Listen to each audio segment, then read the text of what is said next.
tour, les tours, il y a Papa Chéri, les 2 juin, tout est fêté, na Papa Chéri. Bien sûr, rendez-vous, il y a les 3, et ça en fait, bateau et à Papa Chéri, au Bazalrana, Papa Chéri, bandana et na 35 ans, na sur la carrière, Barozalawana, mais entre-temps, na cocktail acoustique, tout est fêté.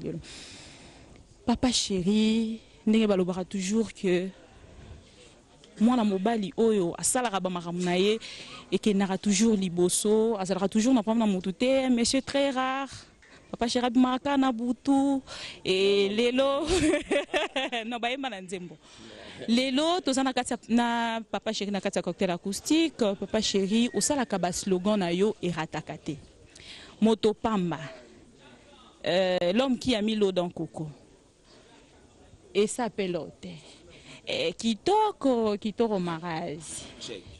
Check.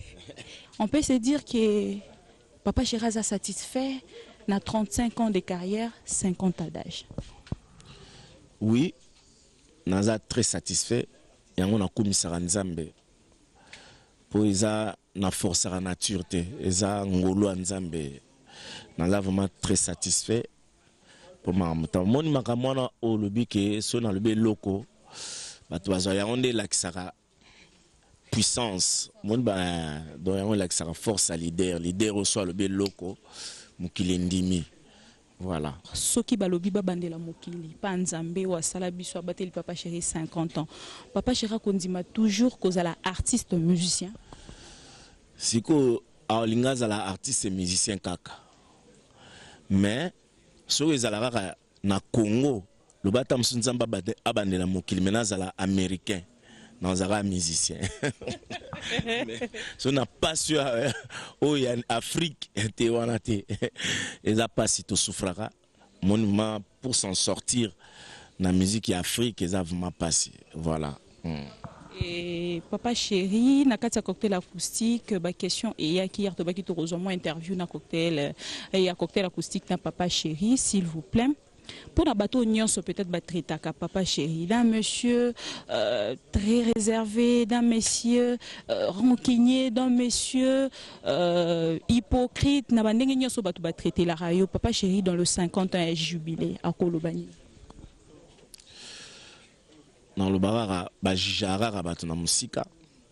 Bato mingi bajijara bato na musika ba lasso ba prochain ba mona que c'est pas ce que les gens disent. Parce qu'on dit que Papa Chéri difficile à pardonner, ça résout le problème. Non, non, non, vraiment un vrai homme c'est comme ça. Tu pardonnes, mais tu te méfies. Parce que baloba qui a bu boira. Donc c'est comme ça. Politique Nino Zoya Nango cette fois-ci pour naba journaliste après 35 ans de carrière. La journaliste balinganga te na Congo. C'est Ebani. Je suis l'artiste le mal aimé chez les journalistes. Parce que comme on a déjà présenté, je représente tous deux journalistes. Non, oui, pour les événements. Événement. Mais on a l'autorisation peut-être il y a refilmer, il y a quoi approcher Papa Chéri, mais aujourd'hui à cause de l'événement, photo les qui ça par rapport à l'occasion, photo diffusée, image il y a Papa Chéri, mais en a répétition, dans un endroit il y a quoi filmer. Au Monique politique au lobby fona on a ba journaliste, nazala même politique. Moins dans le plateau. Il y a obata maté, il y a établissement talana misu. Bon établissement c'est lui qui a la bonne foi de venir, de faire une émission comme tu l'as fait. C'est lui qui a la bonne foi de promouvoir, de faire une bonne promotion parce qu'ils ont devoir naïe et on la promotion à Bartis à Sali. C'est lui qui aura la bonne foi de donner l'information et puis la bonne information et la vraie à Sali. Donc politique en Yango mais oyo bazalaka na on a mauvaise foi animé de mauvaise foi na boule kaka peut-être on doit se mettre à genoux wana nde na zara politique na ngana ya établissement tala na misu otaliga na misu là na un problème te ça appelle le côté et ça appelle le côté Jibem Piana l'artiste le plus visible ya Congo na kati ya Snapchat. Est-ce que Soraya Moutorientaki ou naebite? Bon, en réalité, c'est elle qui m'avait, pas orienté, mais qui m'avait poussé à dire non papa, il faut aller sur Snap. Parce que je sais que toi, tu auras la flemme pour faire des trucs de Facebook, de Twitter, tout ça. Mais Snap, c'est facile. Avec ton téléphone, tu peux faire tout ce que tu veux. Tu peux donner des infos, tout ça. Et puis, que moi, on allait la raison. Donc, pour les lots Snap, donc, ouais, tout le monde n'attend. Bah, comprendre G. Donc, vitesse à G, la minute au Snap. Il faut reconnaître quand même qu'aujourd'hui, papa chéri, azana muto marketing, même marketing na yo azongi na sima. Pas si pour journaliste au monde que de Snap ce que zoli ak ngaz. Donc pour atayo lobby mais Snap et lobby. Non mais non ngaku no loba mingi te beaucoup plus peut-être na muto marketing. Muto marketing beaucoup plus ndepena olongo lié na musala. Te azali oh. Par rapport il y a visibilité donc on a le marketing comme ko sana communication na yo sur Snap. Et comme koleka na ya mutu oyo aza habilité ya kosala parce que Snap est en attend le monde évolue tellement à vitesse moko boye bato bazozoaje na eloko eza na temps mbala mon attend mais sans pour autant ko ignorer marketing orchestre. Je crois que mon bato nanga basela marketing ils sont toujours présents. Mosaka il casse la baraque sur les nets. Les lots sur les nets, quand on voit l'interview de Mosaka, personne ne peut bouger. Toutefois, l'andango. Donc ça veut dire que bazana bango toujours na maram na bango mais Snap siko po batwazo mona bina damambala moro. Na beta Snap mona otiola mukana bi oh qu'est-ce que j'ai bien dormi. Et kangé cartonnant na Obama mona. Nous sommes bon ça là bas là tiso ba chaussures. Oso benga ba tiso ba chaussures. Voilà. Mais j'ai un artiste il faut ça là, le roman du jamais vu, quelque chose d'extraordinaire, quelque chose et le roman donc et que quoi tirer. Aux hommes net il est là na minute na présenté à Samsonite. Le monde entier en parle. Le Samsonite, les gens leader rebelle dans le succès, les gens musiciens, les gens journalistes, le monde entier parle de Samsonite. Sur la télé ni boye au monde que nous avons allez lève-toi et marche le monde entier vous comprenez j'ai en wana ndi en wana ndi batu ba comprendre puissance et artiste non tout ce que je touche devient de l'or tout ce que je touche quand je touche là ça devient de l'or simbanga papa chéri nga pena koma or ndeka tout salina yo boye. Ok déjà. Papa chéri na 19 ans, il y a Tomoni Osali Kadomoko, na artiste musicien na yo, animateur après 19 ans na y a fidélité et par rapport il y a artiste pe Mosusu ba accompagné on a 35 ans ba remerciement na yo tout monde na yo moko ekozala. Non, na remerciera bango. Na yebsara bango toujours retourna bango na yebsara bango grâce na bango naza je sais que je suis parce que ngam na betara drum te.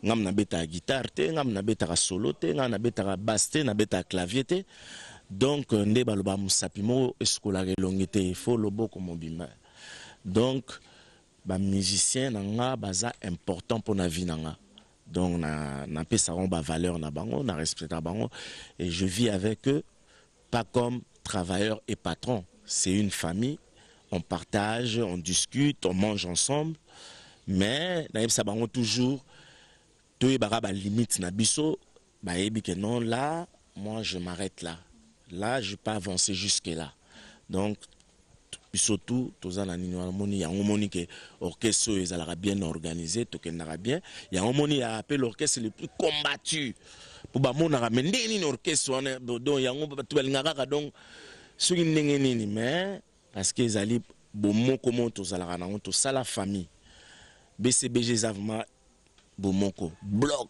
c'est une famille, une grande famille. Ça félicité. Papa chéri, nous sommes à la fin de cette interview, mais on a recours au Longwate, sans pour autant signaler que n'a posé peut-être question et le banzambe azora place ni na vie na yo parce que tout le monde lobby déjà, donc tout à l'heure déjà parce que tu as déjà les deux, tout à l'heure papa chéri ozala na cathédrale na 24 wana et Nzambe représentera place ni na sommet des sommets.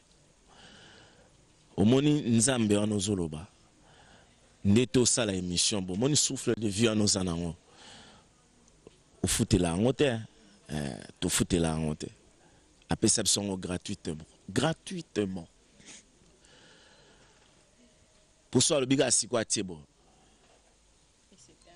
et c'est donc le kumu gloire wana nyonso faut topesa nanu ye nanu ya ngwana moni pona 50 ans nanga na lobaki il faut na rendre grâce nazongi sela le kumu na ye ndinga batelinga tina ko kisi âge oyo o batu mususu azala abotami lelo amoni nan kuto ayebi papa na yete ayebi mama na yete akufi bosiko Nzambe mabateli yo enate au comitibo Jésus Christ yemo akufa na âge à 33 ans. 50. Donc monde oyo likolo na se ya bango mai na moi na sanza ya bango mais na 33 ans akenda mais ngavu manzamba asali ngavu vraiment grâce wana il faut nazong sele lokumu yango na lobaki il faut messe venez à la messe d'action de grâce donc tokumi sanzambe voilà donc et puis au moins 50 ans ezali la vieillesse de la jeunesse et la jeunesse de la vieillesse.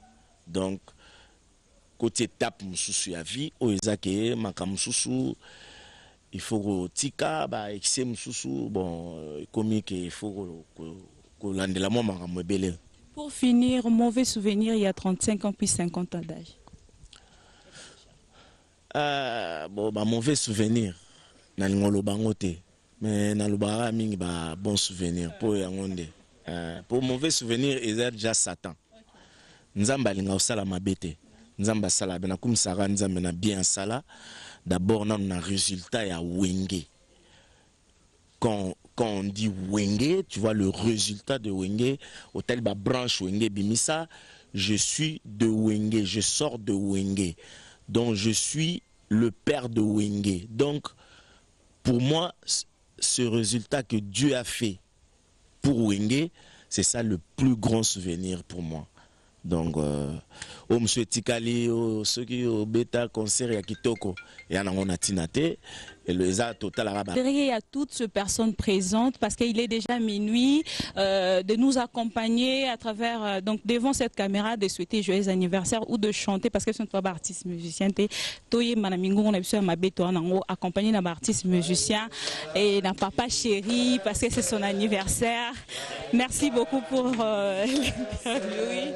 Joyeux anniversaire, papa chéri. Joyeux anniversaire. L'amour, Mbodama et l'amour, Mbodama et l'amour, papa chéri. Mbodama.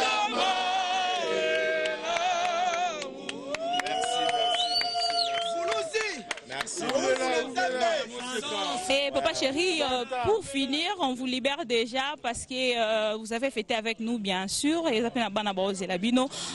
papa chéri n'a 35 ans, 50 ans.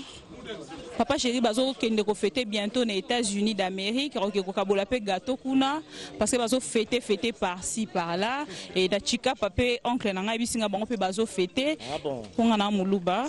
Voilà, bango pe bazo fêter na par nanga kuna tinda gâteau donc merci. voilà, lobi pe to fêter na basara na plateau na RTGA après bango nga pe na fêter na 17h ensemble na bato nyos bazo na biso mais papa chéri par rapport neti ya initiative petit frère nayo fali Poupana héritier bazu ya robeta na poto okolo banini c'est encourageant to batika na bango kaka to vanda na biso Non, c'est bien, c'est encourageant. Il faut babeta parce que culture n'a pas koufa, musique n'a pas koufi. Pour moi, tant que j'ai initiative, on a babeta, ceux nzamba songa les bien, hein, ba combattant ba Hollande tam ce mission na na éviter na ligne na polémique pour et comment à solo bi ba na yoka pour lobby. Mais moi, j'encourage. Je demande à ceux que les cas bien, ceux qui les bien pour la musique il y a Congo parce que la musique n'a pas vraiment hein, qu'on se voile pas la face, notre musique est koufi, donc voilà. Tout à l'heure, j'espère qu'il a ben bon ezaka nzembote la musique ezamaka mwebele ya ba collaboration ba coopération ba échange culturel tout ça ya rodé ba musique na l'Europe a une grande place. Ouais ezaka raté que nzembo non parce que moni l'air to beta ba Zénith ba Bercy ba Olympia ba biloko toana c'était une force l'air on a ba grand prêtre Youssou Ndour ba zomo nango ba mon miracle bête na tant mais il pas bête faut ba chaîne à TV ba makambo belé on sala ba promotion ozomo na biso to bête on ela que fort yango moni ba vandela biso na coussin musique à Congo ba vandela en coussin ba bi qu'est-ce que il devait faire pour bloquer la musique du Congo et bon voilà donc donc musique nabiso na minito eza malade musique nabiso eza ya kokufa toujours salara effort toujours ngela yangwana un peuple mûr doit d'abord compter sur sa propre force ya moni biso na mboka na biso toujours sala be fort que na mboko no moko nanu omoni je préfère être premier dans mon pays qu'être le dernier à l'international donc aux ça les forts à l'international moi nos derniers mais dans mon pays je suis premier na beta concert et bouka na nenga mukete yango moni ba benga mikolo l'esclave de Dieu mon nzambe. Merci beaucoup Papa Chéri pour votre interview au Fongoli Motema vraiment na RTGA. Je vous signale que mon PDG Pius Mwabilou, Papa Christelle Mwabilou, ma madame, vraiment bah souhaiter un joyeux anniversaire. Merci, de tout cœur. Papa Pius le boss de boss. Merci à maman Christelle aussi. Donc je vous remercie infiniment du fond de cœur. Merci beaucoup, on vous libère Papa.